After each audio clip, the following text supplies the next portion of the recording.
Job calendar లో భాగంగా త్వరలోనే డిఎస్సి నోటిఫికేషన్ విడుదల చేస్తామని మంత్రి లోకేష్ స్పష్టం చేశారు.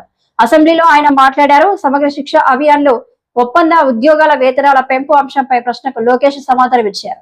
విషయాలపైన మాట్లాడారు అధ్యక్ష. మొదటిది వచ్చేసి సమగ్ర శిక్ష అభియాన్ కింద ఉన్న ప్రాజెక్ట్ కింద పనిచేస్తున్న ఉపాధ్యాయులకి అదేవిధంగా డేటా ఎంట్రీ ఆపరేటర్స్కి జీతాలు ఎంత చెల్లిస్తున్నారు దానిపైన మారటం జరిగింది అధ్యక్ష. నా దగ్గర ఉన్న సమాచారం మేరకు మేము 4 రాష్ట్రాలతో కంపేర్ చేసాం. ఒకటి ఆంధ్రప్రదేశ్, తెలంగాణ, కేరళ, తమిళనాడు, దక్షిణ భారతదేశంలో ఉన్న రాష్ట్రాలతో మేము కంపారిజన్ చేస్తే ఆంధ్రప్రదేశ్ మనం ఇస్తున్న జీతాలు వన్ ఆఫ్ ద హైయెస్ట్ అధ్యక్ష. నంబర్ 1. నంబర్ 2, గతంలో సుమారుగా 3 నెలలకు ఒకసారి జీతాలు వేసేవారు. అలాంటిది ఈరోజు 1వ తారీఖు నాడు మేము జీతాలు వేస్తాం జరుగుతుంది అధ్యక్ష. ఒకసారి కానీ మీరు ఈ ప్రోగ్రామ్ చూస్తే ఇది సిఎస్ఎస్ అధ్యక్ష, సెంట్రల్లీ స్పాన్సర్డ్ స్కీమ్. అంటే 60% కేంద్ర ప్రభుత్వం ఇస్తుంది, 40% రాష్ట్ర ప్రభుత్వం ఇస్తుంది. మనం ఏం నిర్ణయం తీసుకున్నా కేంద్ర ప్రభుత్వ ఆమోదంతోనే తీసుకోవాల్సిన అవసరం ఉంది అధ్యక్ష. అందుకే నెక్స్ట్ పిఏబి మీటింగ్ అనేది జరుగుతుంది. ఆ పిఏబి మీటింగ్లో తప్పనిసరిగా మనకు పనిచేస్తున్న వాళ్ళ కోసం తప్పనిసరిగా మేము పోరాడుతాం. జీతాలు పెంచేదానికి మీ కేంద్ర ప్రభుత్వం కూడా సంప్రదింపులు చేసి మేము ఆ ప్రక్రియ ముందలు తీసుకెళ్తామని గౌరవ సభ్యులు తెలియజేస్తున్నారు అధ్యక్ష. అదేవిధంగా అధ్యక్ష, మీరు చూస్తే సీజనల్ హాస్టల్స్ గురించి చెప్పారు.